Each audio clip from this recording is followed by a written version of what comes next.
नमस्कार, मैं रिद्धि आप सभी का स्वागत करती हूँ विश्व शांति दर्शन में। विश्व शांति ध्रुवम ध्रुवा, इसका मन में ध्यास लेते हुए जिन्होंने MIT विश्वविद्यालय की स्थापना की, उसी शिक्षण रूपी बीज का आज विशाल वृक्ष हम सभी देख रहे हैं। ये सब जिनकी संकल्पना से उभरा है, उनकी मेहनत, उनके तप का फल है। वो MIT शिक्षण समूह के संस्थापक, अध्यक्ष, ज्ञान योगी, कर्मयोगी, विश्वधर्मी प्रोफेसर डॉक्टर विश्वनाथ दा कराड सर, उनकी ही ध्याय भूमि ध्यास भूमि में आप सभी का स्वागत है। मनुष्य जीवन में शांति बहुत ही महत्वपूर्ण है और ये शांति का समावेश प्रत्यक्ष रूप में जीवन में पाने के लिए मित्रता अत्यंत जरूरी है, लेकिन शत्रुता नहीं। शत्रुता कैसे भूले, इसका आदर्श हमारे भूमि के और पूरे भारत भूमि के प्रभु श्री राम है। इसका महत्व ही आज के अपने विश्व शांति संवाद माला के इस विशेष कार्यक्रम में देखते हैं। यह महत्व हमें बता रहे हैं निरूपणकार और MIT के वरिष्ठ सलाहकार डॉक्टर संजय उपाध्याय जी।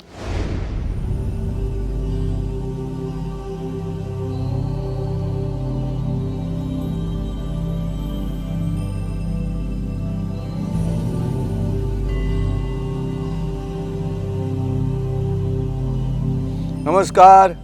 विश्व शांति की कल्पना प्रत्यक्ष में लाने के लिए क्या होना चाहिए? और सबसे आसान तरीका यह है कि एक दूसरे से मित्रता निर्माण करनी चाहिए। शत्रुता जो है उसको भूलने की कोशिश करनी चाहिए या भूलना चाहिए। जब तक हम शत्रुता नहीं भूलते तब तक विश्व शांति मुमकिन नहीं है। विश्व शांति छोड़ो, व्यक्ति शांति भी मुमकिन नहीं है। हम जहाँ रहते हैं वहाँ पड़ोस में हम झगड़ा करते हैं। कई सालों तक एक दूसरे के साथ झगड़ा करने वाले भाई लोग भी हैं, लेकिन शत्रुता नहीं भूलते। और वो शत्रुता कैसी भूलनी चाहिए, इसका आदर्श हमारे इस भारत भूमि में रामायण में श्री रामचंद्र जी में हमारे सामने रखा है। प्रभु रामचंद्र जब अयोध्या वापस लौटे तो आने के बाद उन्होंने पहला जो नमस्कार किया है वो अपनी मातृभूमि को किया, और दूसरा नमस्कार जो किया है उन्होंने कैकेयी माता को किया है। वैसे तो कौशल्या उनकी माता है, लेकिन फिर भी पहला नमस्कार उन्होंने अपनी माता को यानी कौशल्या को नहीं किया। उन्होंने वो जो नमस्कार किया है कैकेयी माता को। और फिर कैकेयी माता खुद सवाल करती है कि मेरे इस तरह से आचरण करने की वजह से इतनी तकलीफ सहने के बावजूद भी आप मुझे पहला नमस्कार क्यों? और तभी श्री राम जी ने उनको एक उत्तर दिया है, और इस उत्तर में ये विश्व शांति की ओर जाने वाली जो खूबी है वो छुपी हुई है। और उनका उत्तर ये रहा। संस्कृत में श्लोक ऐसे हैं, तात स्नेहो भरत महिमा पौरुषम वायु सुनो सख्यम चापि प्लवग नृपति कापि सौमित्रो भक्ति सीता सत्वम निज भुजबलम वैरिणाम वैरी भावः एतत् सर्व तव चरणयोः मातुरेश प्रसादः। क्या कहना है श्री राम जी का? श्री राम जी कहते हैं कि मुझे क्या मिला, इससे भी ज़्यादा आपके आचरण से पूरे विश्व को क्या मिला वो ज़्यादा महत्व रखता है। और क्या मिला तो एक एक करके उन्होंने कैकेयी के इस दुष्ट आचरण से दुनिया को क्या मिला वो बताया है। तात स्नेहो, उन्होंने कहा कि पिताजी का प्यार क्या होता है, उसका आदर्श तुम्हारी इस आचरण की वजह से हुआ, क्योंकि जैसे ही श्री राम वनवास के लिए निकल पड़े, राजा दशरथ की मृत्यु हो गई, पिताजी की मृत्यु हो गई अपने पुत्र विरह में। तात स्नेहो भरत महिमा, जो भरत भाई हैं, लेकिन महिमा क्या है भरत का? आजकल तो सत्ता पाने के लिए राह देखते हैं कब मौका मिलता है, लेकिन वैसे नहीं हुआ। यहाँ पे प्रभु रामचंद्र वनवास चले गए तो मैनेज्ड बाय, ऐसे अंग्रेजी में आजकल कहते हैं, वैसे भरत ने श्री राम का जो राज्य है वो उनके नाम पे ही चलाया। ये जो एग्जीक्यूटिव डायरेक्टर हैं भरत जी उस राज के, लेकिन ऐसे नहीं हुआ कि राम निकल चुके हैं तो हम खुद राजा बन जाएंगे। तो इस पूरी दुनिया में आज सत्ता के तौर पे जो ग्रीड मन में है, जो मोह मन में है, उसके सामने ये आदर्श की बात बनती है। कौन सी? भरत की। क्या क्या उन्होंने राज्य अपने नाम पे नहीं किया। तात स्नेहो भरत महिमा पौरुषम वायु सुनो। सुनो का मतलब पुत्र, वायु सुनो, वायु का पुत्र श्री हनुमान। पूरी दुनिया को ये हनुमान का स्वरूप पहली बार मालूम हुआ। अगर कई ऐसे आचरण नहीं करती तो श्री राम जी वनवास भी नहीं जाते, अगर वो वनवास नहीं जाते तो हनुमान जी की भी भेंट नहीं होती। तो तीसरी बात दुनिया को मालूम पड़ी कि ये एक ऐसा भक्त है श्री राम जी का, जो ज्ञानी है, जो संगीतकार है, जिसके पास सभी सिद्धियां हैं। सिद्धियों में गरिमा है, गरिमा मतलब सबसे हेवी हो जाना, वजन बढ़ाना आपका। बाद में लघिमा है मतलब छोटा हो जाना। बाद में महिमा है मतलब सबसे बड़ा हो जाना। ये अष्ट सिद्धियों में ये जो 3 सिद्धियां हैं वो हनुमान जी के पास है। तो ऐसा हनुमान पूरी दुनिया को मालूम हुआ। क्यों?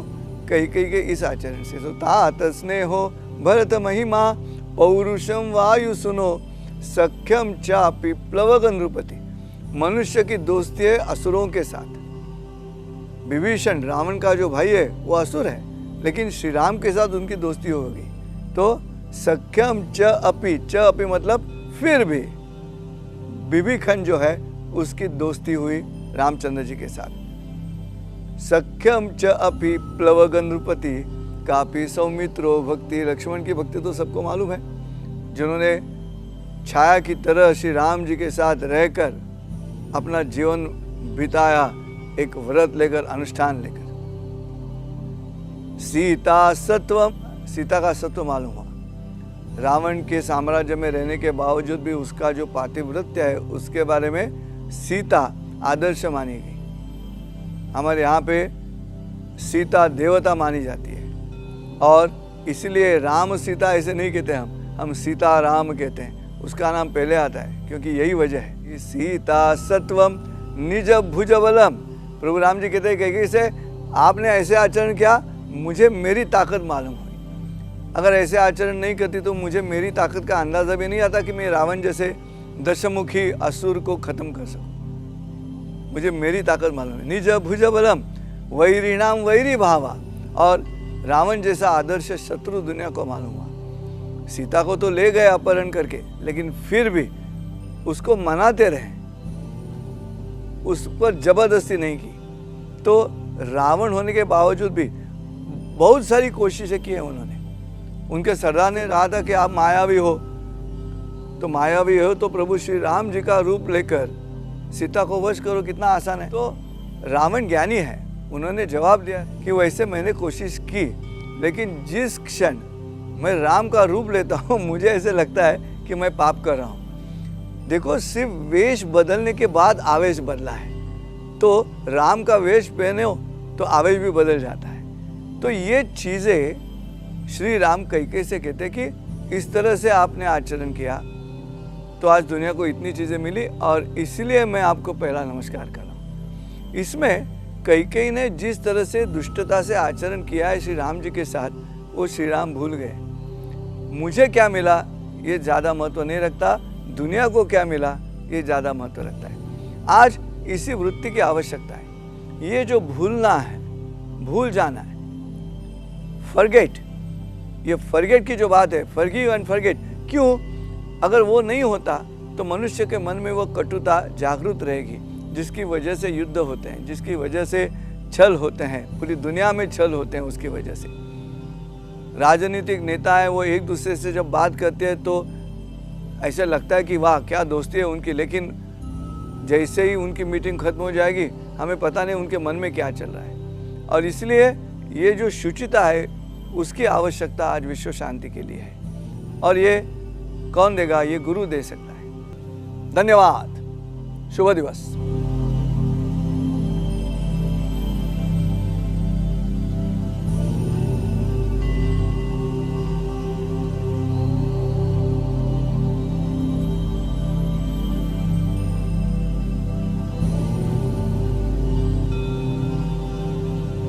मित्रता का महत्व हमने इस भाग में देखा यही मित्रता का हमारे जीवन में सफ़र में पालन किया जाए और सब खुशी से रहे।